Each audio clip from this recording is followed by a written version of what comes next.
Our next speaker, S.C. Gwynne, will discuss events leading up to the death of Stonewall Jackson and the effects it had on the overall war. S.C. Gwynne spent most of the past 14 years writing for Texas Monthly, where he was executive editor from 2000 to 2008. One of his stories was published in the Best American Crime Writing by Harper Perennial Press.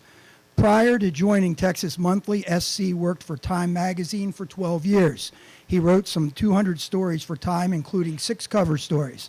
He won a number of awards for his work at the magazine, including a National Headliners Award for his work on the Columbine High School shootings.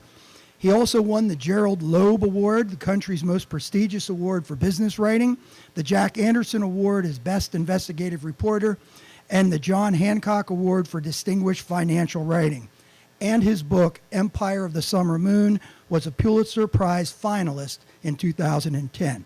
S.C. Gwynne has a bachelor's degree from Princeton University and a master's in writing from Johns Hopkins University. Please join me in welcoming S.C. Gwynne. Thank you. Appreciate it.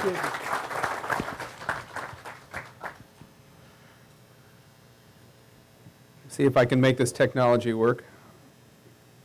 I can. Oh, okay. I did, with help. So my subject today, Stonewall Jackson, did not actually fight at the Battle of Gettysburg, as most of you probably know. He died 2 months before at Chancellorsville. And whether you think that's a good thing or not kind of depends on your point of view. For the North, it was an obvious blessing. For the South, it was replayed many, many years. What if only he had lived. But either way, Stonewall Jackson had everything, and I mean everything, to do with the military and social world in which this battle was fought. So I'd like to invite you today to imagine Thomas J. Jackson as he, as he might have looked to the world on Thursday, April 11th, 1861. That's one day before the Civil War began. He's 37 years old. He's thin enough that you might have called him gaunt. He's about 6 feet tall, which makes him about 5 inches taller than the average American adult male of his day. You would have noticed his pale blue-gray eyes and his thin lips that always seem to be pressed closely together. You might also have noticed his large hands and feet, so large that he often did not know what to do with them. You would have found Thomas Jackson, as everyone else did, shy and very quiet. His silence was the most striking thing about him. And you would have found it difficult to engage him, mostly because he refused to go along with almost every routine convention of human conversation. He refused, for example, to say that he wished anything was different than it was, and that included the weather, to say you would wish it were warmer or cooler, or maybe wish that some accident had not happened. And if you said, boy, it would be nice if it stopped raining, he might say, yes, if the maker of the weather thinks it best, thus instantly killing the conversation. He wouldn't say anything bad about anyone, even when goaded to do so, which meant that he could not participate also in even the most rudimentary forms of gossip. He refused to talk about himself. He could be maddeningly literal. When someone used the term, you know, in conversation, he would sometimes stop him to point out that he did not, in fact, know. He was even odder in large groups. When he stood to speak in a public forum, such as the Lexington, Virginia Debating Society he was a member of, he often faltered and stammered, was forced to sit down without finishing. And he would then, because he was a stubborn man, he would rise again sometimes and sputter and fail even more miserably and sit down again, red-faced and embarrassed, while everybody else around him cringed and looked the other way. Wherever he was, at precisely 9 o'clock in the evening, no matter what was going on or if someone was in the middle of a sentence, he would excuse himself and go home. Okay, these were the mild eccentricities. He was obsessed with his own health. He sought water cures at mineral springs all over the country, drinking, arsenic and sulfur waters and soaking in them. He often ate nothing more than cold water and stale bread, or sometimes buttermilk and stale bread. He would bring his own food to dinner parties. He obsessed about anything that involved his body, in fact, starting with his eyes and digestive system, but including his throat, liver, kidneys, blood, and nervous system. He did things like inhaling glycerin and swallowing nitrate of silver. he once became convinced that one side of him was smaller than the other and did exercises to correct that, some of which involved leaping and hopping. He did, in fact, have some things wrong with him. He had what we would now call, he had what was then called dyspepsia, which is a catch-all for all sorts of illnesses, from heartburn to acid reflux to stomach pains and everything else. He also had a condition of the eyes that we would call now uveitis, painful with floaters, so he had issues. But his brother-in-law, D.H. Hill, still thought he was a hypochondriac. So in spite of all this that I've told you here, this guy, this Thomas J. Jackson, managed to hold a job as a professor at the Virginia Military Institute in Lexington, Virginia. And what you're looking at here is a painting of VMI before the war. It did not survive the war. The barracks building that you see where he held his classes was burned by David Hunter and the Union forces in 1864. Anyway, Jackson taught a course at VMI called Natural and Experimental Philosophy. We would call that physics today. It included the most difficult scientific and mathematical concepts of the day, like electricity, magnetics, acoustics, optics, all the tough stuff. And though accounts of Jackson's eccentricities differ in different accounts, there's one thing that absolutely everybody agrees on, and that is that he was the worst teacher that anyone had ever seen. He didn't really teach. He would just kind of stand at the blackboard, and he would kind of, the poor cadets would be forced to come forward to do their recitations in the blackboard, and heaven help the cadet who had a question, because the answer to the question was to have the exact words from the text spat back at him by Jackson, because that's who Jackson was. He was a stickler for that sort of thing. But now, considering he's that kind of a stickler for that kind of academic detail, you might also think he was a stickler for discipline. In fact, no. The reverse was true. His classes were often pure pandemonium. When he turned back, the spitballs would fly, cadets would walk behind him, mimicking his strange step. I mean, you can just imagine this guy, right? The cadets would truss another cadet up to a chair so that when Jackson entered the room, the cadet would go flying. In his artillery class, they would remove the linchpins from the cannons, so the cannons would go spinning down the hill with the professor flailing on behind them. So, I'm trying to create a description of this man. This is not an exaggerated account. This is how people saw him. But you would have said that this man, this Major Thomas J. Jackson, was, if not a loser, something pretty close to it. To call him a total failure is probably too harsh. It was known that he had served in a distinguished way in the Mexican War 15 years before, but most people didn't know everything about that. He just wasn't very good at anything. He was part of that great undifferentiated mass of humanity, that weren't going anywhere in life, and nobody thought he was going anywhere.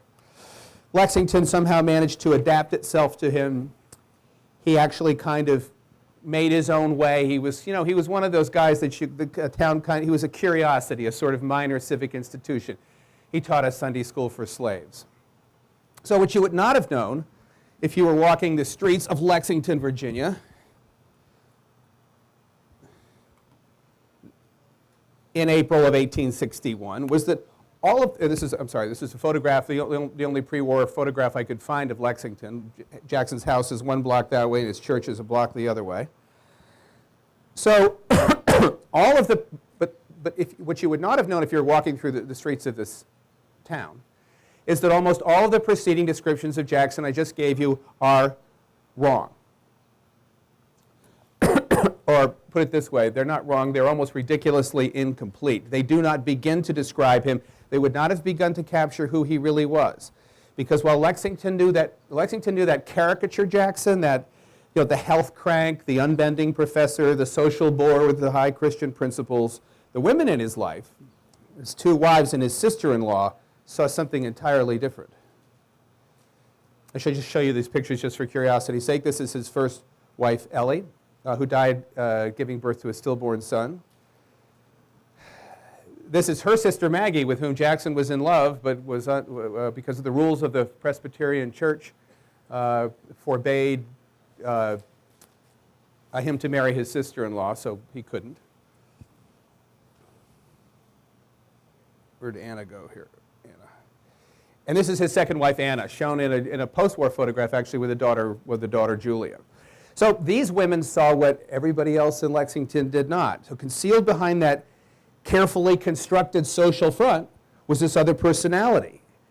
It was that of a deeply passionate and sensitive man. He loved Shakespeare and the architecture of Gothic cathedrals. When he went on a tour of Europe in 1856, he visited exactly one battlefield, Waterloo. This was a guy who went to West Point. You would have thought he would be more interested. What he wanted to do was go and see art. He wanted to go hike in the Alps. He was self-taught and completely fluent in Spanish. He was a first-rate gardener. He had a full 19th century romantics embrace of, of beauty and that sort of thing, beauty and nature, glorying in sunsets and mountain views. He had an almost mystical sense of God to whom he consecrated every waking act of his day. He could also, behind closed doors with these women now, he could laugh and joke uproariously, rolling around on the floor with children whom he loved, speaking in Spanish baby talk. Okay, no one knew this about him. And no one really, through the war, had any idea of this other side of his personality. It all happened behind closed doors. In fact, inside of himself, he was not at all this dour, stern, kind of oddball uncle guy that he presented to the public. He actually had a happy, sunny personality, optimistic personality. His neighbors would have been astonished to know that too. Nobody knew these things. All right, now I would like you to imagine Thomas J. Jackson as he might have looked to the world on June 19th, 1862, 14 months later.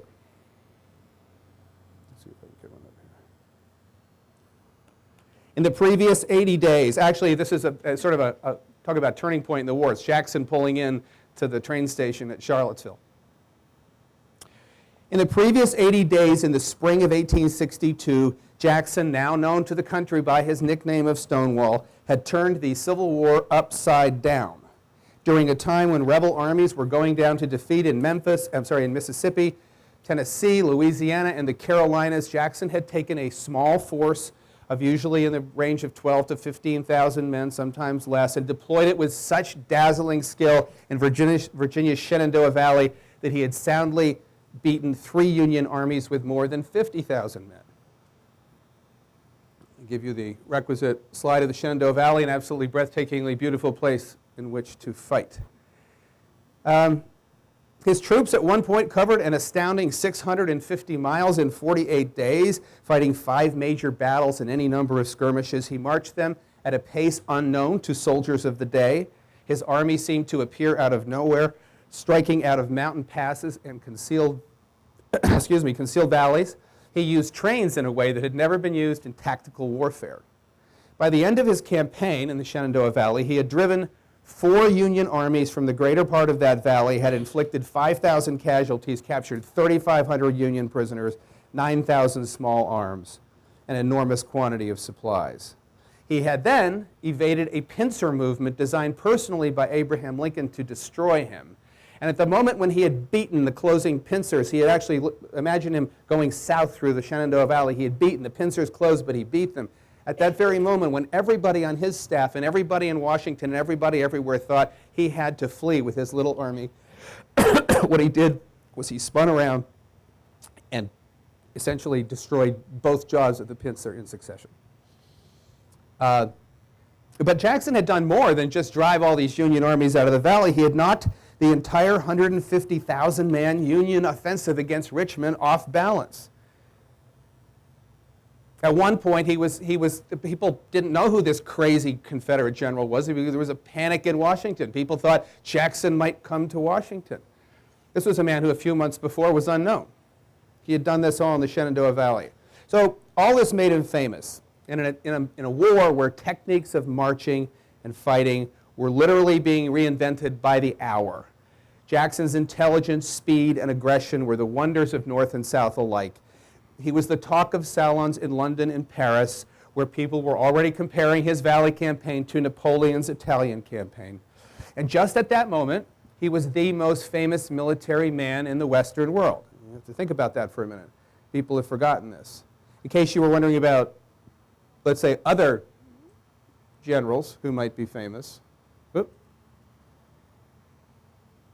Where's that other general? There he is. To this point in the war, Robert E. Lee has been kind of a glorified military sidekick to President Jefferson Davis. He didn't do well in the early war. He got kind of a bad reputation.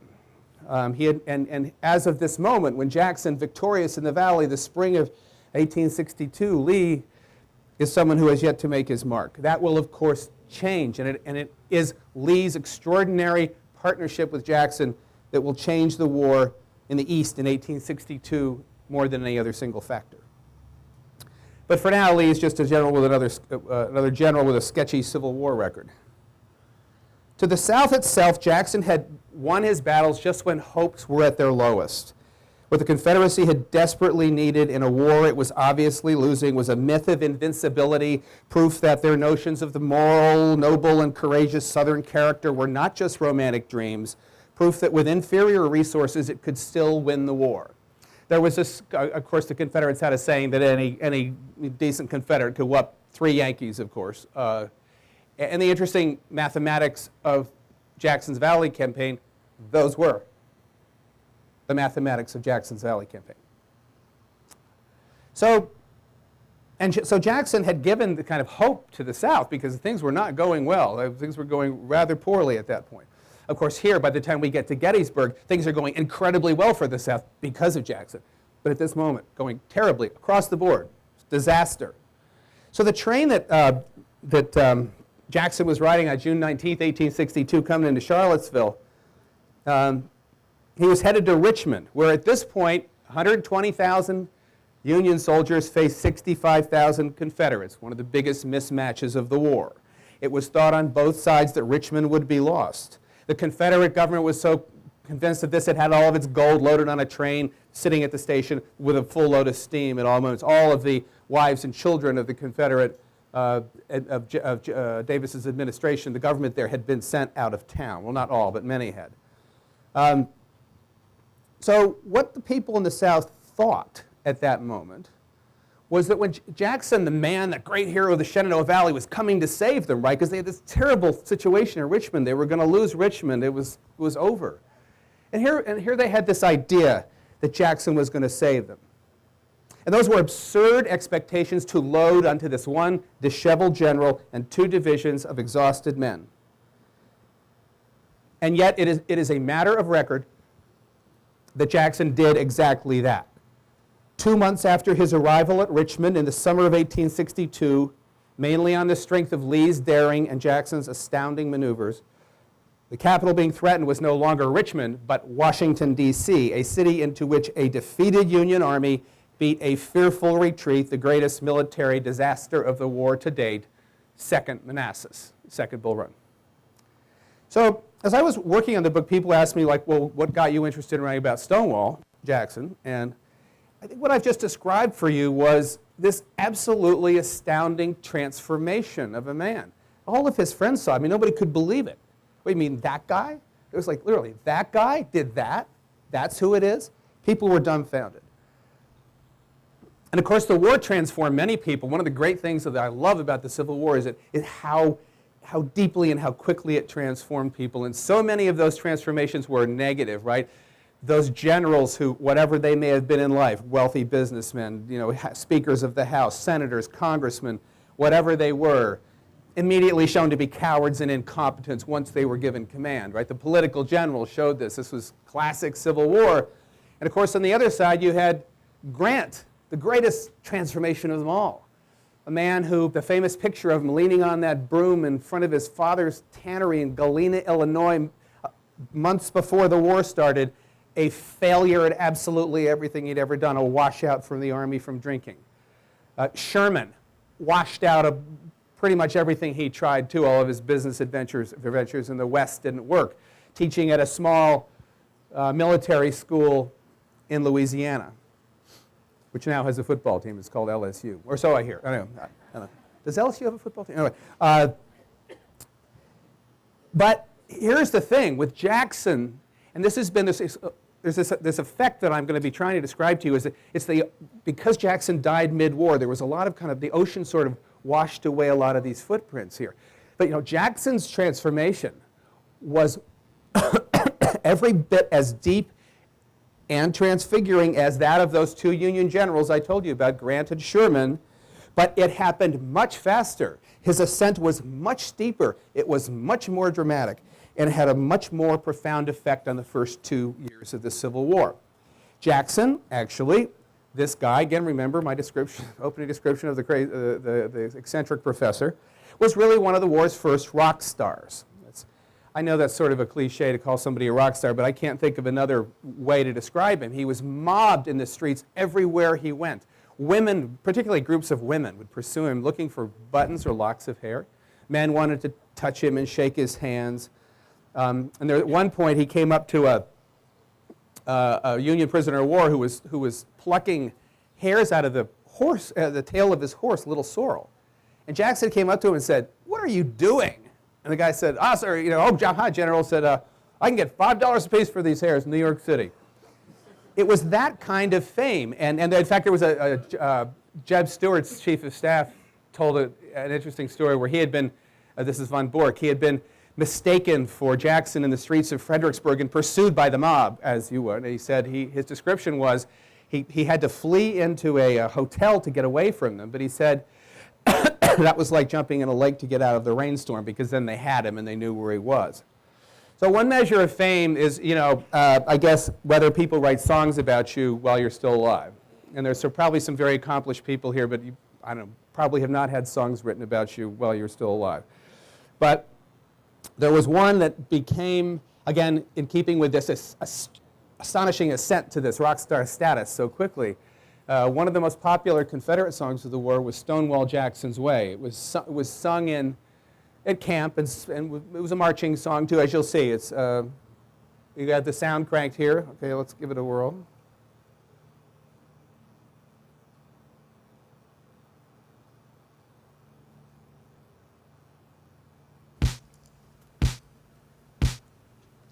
Can you all hear that? Okay.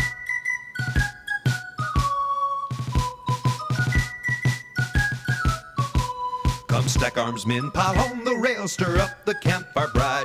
No matter if the canteen fails, we'll make a roaring night. Here Shenandoah crawls along, here burly Blue Ridge echoes strong to swell the brigade's rousing song of Stonewall Jackson's way. We see. Okay, so there's like 17 more verses of that if you guys would like to hear them. We can just keep going with that. Anyway, it would not be a #1 hit song. Again, one of the most. It was written right during this time of Jackson's ascent to fame. It was not something done posthumously. So my question is, and I guess the reason I wanted to write my book, Rebel Yell, was how does such a thing happen to a man who looked to almost everyone except those few women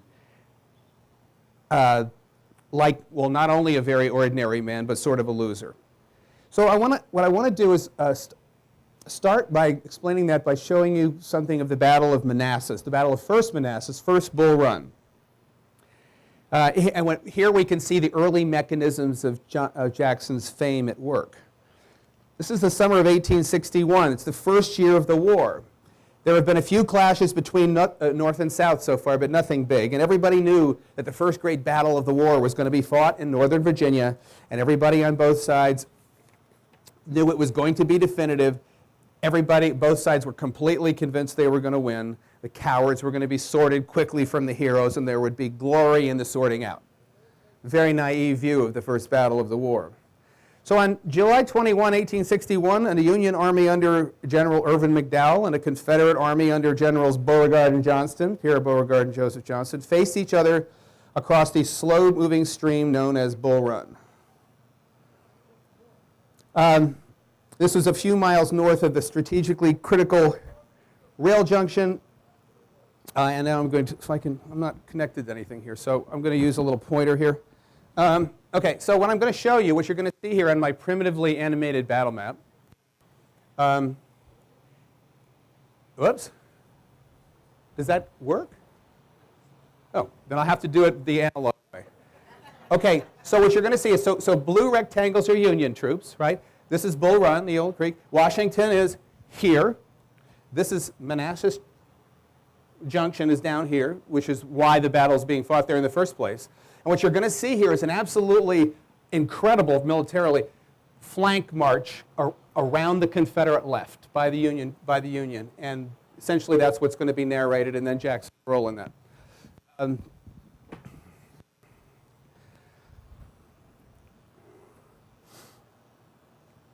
So what happens is, as I say, about 18,000 Union troops make this undetected flank march cross Sudley Ford into the Confederate flank and rear. Now, in military terms, this is a disaster. I mean, the Confederates only have a total of 32,000, and 19,000 Union troops just moved into their rear. In military terms, and West Point would tell you that the battle's over. I mean, it should be over to be able to do that. And so what happens now is very interesting. Well, the Confederate generals are sitting here, and they're totally convinced that the battle's going to be right here. Absolutely, no question about that. Battle's going to be right there. Beauregard's in charge. But in fact, the entire Confederate command, has no idea what's coming out there. And so what happens now is interesting. So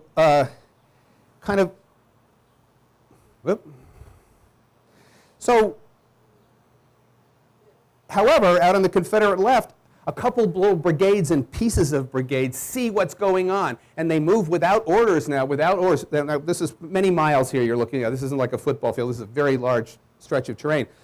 So now they've moved to try to stop this Federal juggernaut that's about to come down the hill, which it does.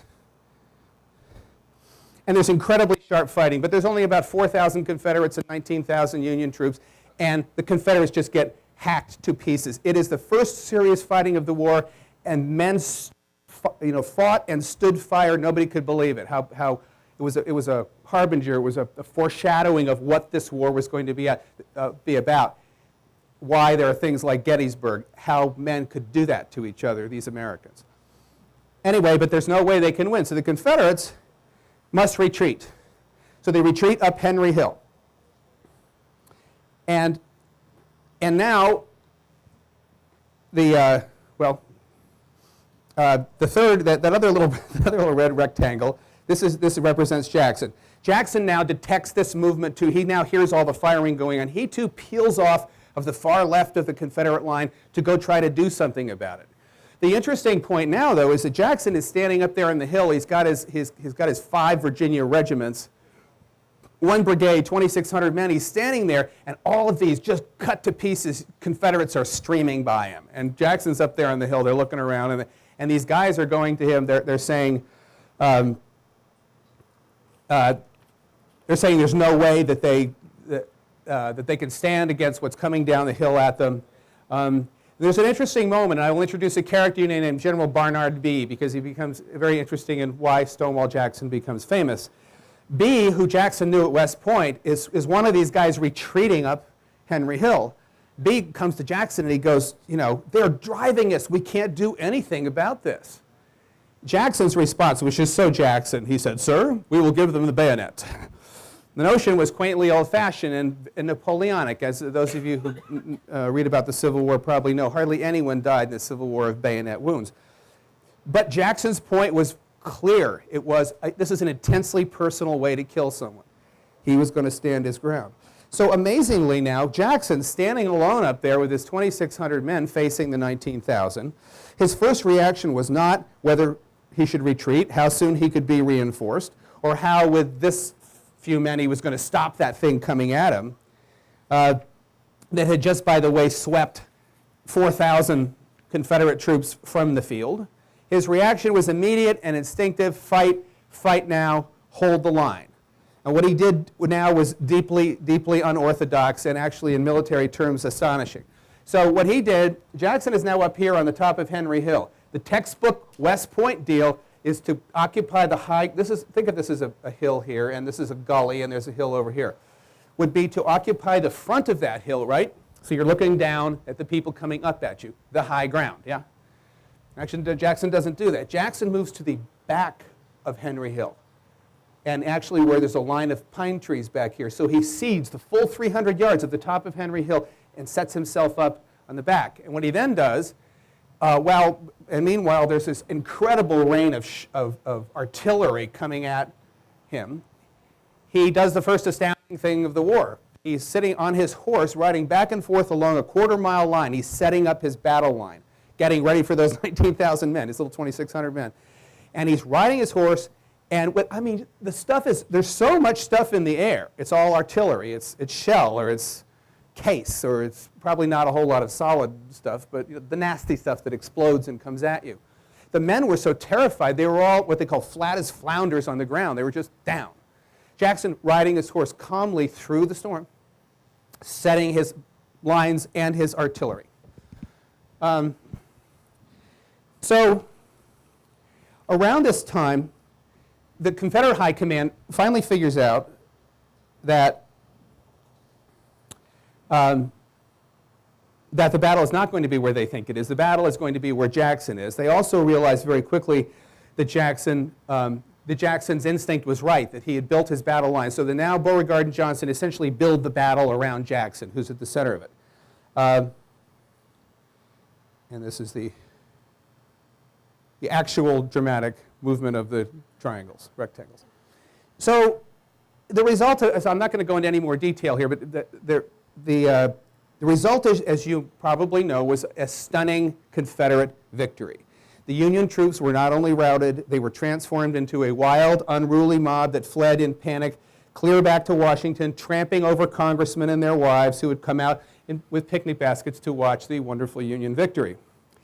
Jackson had been one of the battle's clear heroes, and it was here that Thomas J. Jackson became, or he at least started to become, Stonewall Jackson. And it was here that the machinery of fame and legend began to crank into action. Here is how that happened. While the battle for the top of the hill was raging, the dashing South Carolinian Barnard Bee, there he is again, had, after hours of searching, finally found a piece of his, whatever it was, brigade. This was the 4th Alabama Regiment. Often when a retreat happens, there's great chaos, and people lose track of each other, and regiments lose track of each other. And anyway, so he finds the 4th Alabama. They were resting about, this is important, so I'll say where it is. The 4th Alabama, when he found them, was resting back. If Jackson is up here in the middle of the battle line that's now been built around him, B is there, 500 yards on the reverse slope, looking up at Jackson. When he goes to the 4th Alabama and he says, hey guys, they're very cut up, but he says, will you re-engage? And they said they would. And then B pointed up to his left, up the slope toward the pine woods at the edge of Henry Hill, and said, yonder stands Jackson like a stone wall. Let's go to his assistance. Okay. So at the time, B's statement probably just sounded like an inspiring bit of metaphorical language, something to get the guys going, you know. But it became one of the most famous utterances of the war. Not just because those were the last known words spoken by B, who had less than an hour to live. Not just because the battle was about to turn decisively in favor of the South, which it did, but also because they gave birth to a name and a legend. And I'll get to that in a minute. But something else happened right in that same period of time.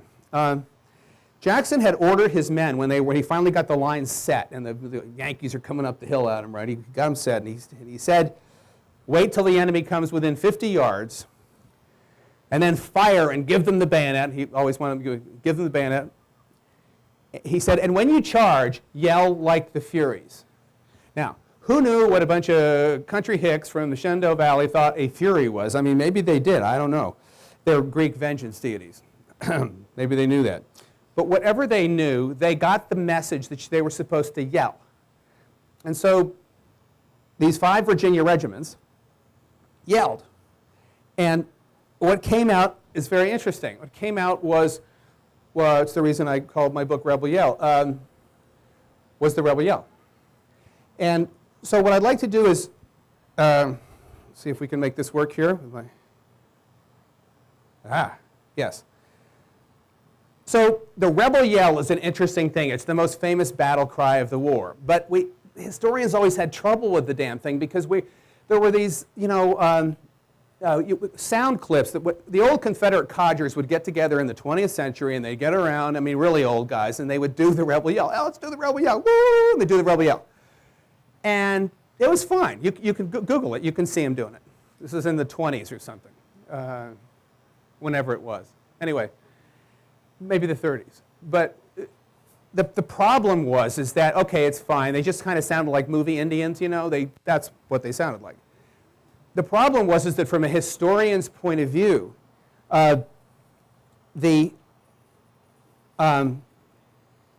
account that we know from Union soldiers, they described it as unearthly, you know, feral, inhuman, the stuff of nightmares, corkscrew up the spine, nightmares for the rest of my life. That's the way they described the rebel yell. And so from a historian's point of view, so well, what I've heard on those clips does not sound like that. It sounds fine, but it doesn't sound like that. So the Museum of the Confederacy, which no longer exists as a separate entity, bless its little heart, a few years ago got hold of a single, not the bunch of guys, old codgers doing it, but they asked like one guy to do it. They said one guy to do it, alone. So they had a sound file from this one guy, and they said, boy, that doesn't sound like anything we thought. And they then later got a hold of a second sound file from a guy in a different state, different regiment, fought in a different theater, you know, recorded in California versus New York. There was nothing to link the two, and they were identical. Now, you might have to turn this up a little bit, but this is the single, one guy doing the rebel yell. Now here is one Confederate veteran's rebel yell.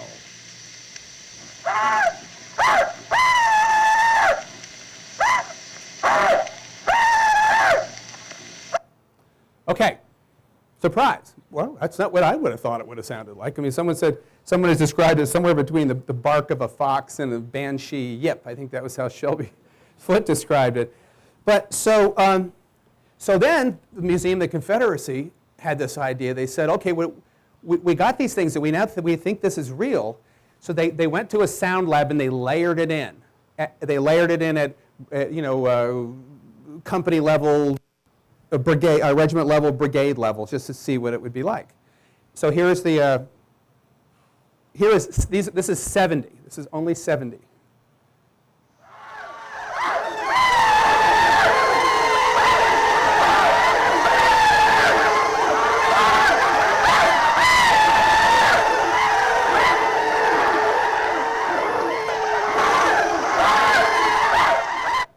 Okay, that suggests rabid coyotes coming to eat me. I mean, I don't know what you guys, but you know, I wanted to play it for you because it's fun, but it also has to do with how we understand history. But it was also, they would do this. That was only 70 now. Okay, now they would do it in the camp sometimes, and they would get it going with 10,000. I mean, I don't know what that sounded like. They would do it to entertain themselves, and. Anyway, Stonewall Jackson's men did it first. My theory was that whatever they did that first time at First Manassas, they kind of worked on it a little bit. I think I think it maybe modified itself as time went by. But anyway, that's the deal. So back to the mechanisms of fame now. When the Battle of Manassas was over, all the credit went to Beauregard. And even though it really rested on the shoulders of subordinates like Bee and Jackson, these little guys who had peeled off to stop the Union soldiers. And Jackson was clearly, I mean, he was the dead center, the white-hot center of the battle. His brigade got just casualties beyond what any other brigade suffered. But the problem is his role was not even mentioned in the local Virginia papers for a week, and the slight was so obvious that his wife, Anna, even wrote to him to complain about it. And he replied to her, he said, "So you think the papers ought to say more about your husband?" He said, "But my brigade is not a brigade of newspaper correspondents. It is not expected that I should receive the credit that Generals Beauregard and Johnston would." But then something interesting began to happen. Because Barnard Bee, there he is again, was one of the battle's great fallen heroes, his hometown paper, the Charleston Mercury, really got a hold of this story. He was a great hero of this battle, and he was kind of a dashing guy too. And the Mercury, as it turns out, is not just any old paper. It's maybe the most influential paper in the South. It's reprinted all over the South. It's reprinted in the North because the Northerners wanted to read. It's reprinted in London. Okay, and so what happened was, part of the story, of course, involved Bee's gallant move to the aid of the beleaguered Jackson, the man who was standing on the top of Henry Hill like a stone wall. And so what happened in a weird way, the Jackson's fame attached itself to that of the dead Barnard Bee. Now, everybody in the country, because everybody read these stories about Bee in this circulated newspaper, knew of what Jackson had done. And by this means did the curious nickname kind of attach itself. Okay, I'm running long here. Okay, he tells me I have 5 minutes here. So I'm going to try to go through this last part as quickly as I can. I'll talk about Jackson's death. It was one of the great turning points of the war. It happened just before Gettysburg. And in the Battle of Chancellorsville, he was accidentally shot by his own men, which was a great tragedy. It wasn't anybody's fault except except his own staff, which was the worst staff work of the war. Shouldn't have had a general out after dark without telling anybody he was out there. But anyway, he died. He got wounded, and he ended up having his arm amputated, and then he died, like so many soldiers did, of pneumonia, not of the actual wounds themselves. So what I want to say here, and I'm going to close with this now, is what happened in the wake of Jackson's death was unique in American history, and it was characterized by something that most other historians have failed to notice. And that is the fact that Jackson's death triggered the first great national outpouring of grief for a fallen leader in American history. I know that may sound odd to you. National grief, well, yes, the Confederacy was a nation. There had been some big state funerals, to be sure. Benjamin Franklin drew 20,000 in Philly in 1790. 100,000 came out to see Zach Taylor in 1850. But when Franklin died at 84, he was sick and obese. His glory days were long past. Taylor was a mediocre president who wasn't in office long enough to do anything. Washington died at 67 and was buried with no fanfare, as was Jefferson, who died at 83. John Quincy Adams, who died the same year, drew 4,000 people to a church in Quincy. But none of these deaths had the urgency or meaning of Jackson's death in American history to that point. The closest parallel I can come up with would have been George Washington's death on the battlefield at Yorktown in 1781, but that did not happen. There were, in fact, some remarkable parallels with another death 2 years later that overshadowed Jackson's death, that of Abraham Lincoln. The similarities are striking, starting with their symbolism. And all that wild grief was not just for the two leaders. Their deaths embraced the deaths of all soldiers on battlefields far away. Their bodies became the bodies of young men who would never come home. Lincoln and Jackson in death were the vessels into which the pent-up heartache of the American nation, North and South, could be poured. What happened in Lincoln's death was called by Drew Gilpin Faust the national funeral. In Confederate terms, Jackson's was too. There were other similarities too. Both men died at the height of their power and achievement. Both were transported back home by trains that wound through the countryside. Thousands of people came out to see. Of course, the scale of Lincoln's was much larger. Lynchburg was not New York. There were also some notable differences. In death, Lincoln remained a deeply unpopular figure, to say the least, in the South. Not so Jackson in the North. One of the big surprises of doing my book was how many people in the North admired him. Chapel bells rang in New Hampshire. Abolitionist papers said he was a good guy, fighting for the wrong cause, but a good, decent, humble Christian gentleman and a great warrior. A lot of people thought that in the North. And I'll close with this one quote from one of the heroes of Gettysburg, General Gouverneur K. Warren. He said, "I rejoice at Stonewall Jackson's death as a gain to our cause, and yet in my soldier's heart I cannot but see him as the best soldier in all of this war and grieve at his untimely end." Thank you.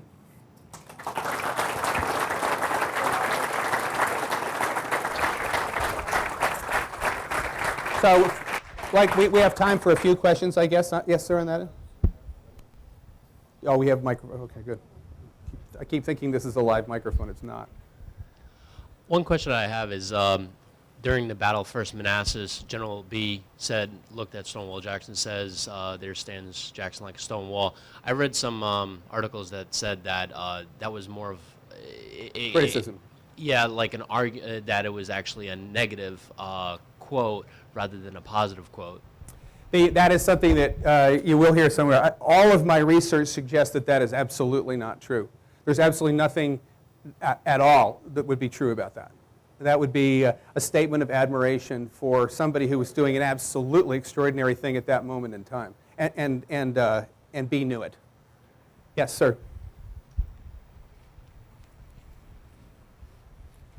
Stonewall Jackson sent the Hotchkiss, the map maker, up into the Harrisburg area in the winter of 1862-63 to make maps. And he had plans of seizing the DuPont powder works, etc., for the Gettysburg campaign. So it's obvious that Jackson, you know, if he had not been killed, things at Gettysburg probably would have been different. Yes, well, I completely agree with you that things at Gettysburg would have been very, very different. Day 2 would not have looked like Day 2. I mean, the high ground was, I don't think the Union would have held the high ground. But even more important, though, Jackson, as you say, Jackson was from the very first moment of the war, he had plans. He wanted to go burn Pittsburgh, march to the Great Lakes, live off the land. He wanted to go burn Baltimore and Philly. And the people in Richmond thought he was flat crazy. Attack dog, rein him in, get him out of here. And it's very interesting that what does Lee end up doing? Lee ends up going where? Here. This is what Jackson wanted to do day 1. He wanted to end the war by causing the North to feel pain. So it's a very interesting point.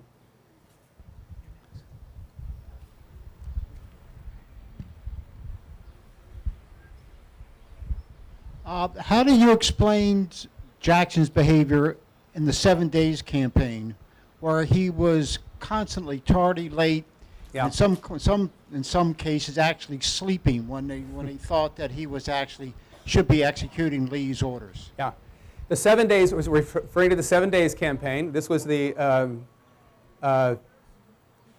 was in history the great criticism of Jackson. Such as the criticism of him as a military man, such as there are focuses on the 7 Days. In fact, in my researches and those of others, the current research suggests that he really wasn't guilty of the things that at say Mechanicsville and Gaines Mill, that he was not. That the problem of Jackson being where he was supposed to be at the right time was not his fault, and I think it's pretty clear. At White Oak Swamp, what he did was absolutely egregious and unforgivable. White Oak Swamp, there was that great day when Lee had McClellan's army strung out across that peninsula, the York-James Peninsula, and it was ready to be destroyed, and everybody knew it could be destroyed, and Lincoln knew it could be destroyed, and Lee then tried to sort of marshal his forces to strike it. He was going to kind of T-bone it as it was going across the thing, and Jackson in a place called White Oak Swamp basically just stopped. As you said, at some point, he went down into a bowl of soup with a biscuit between his teeth at one point, fast asleep.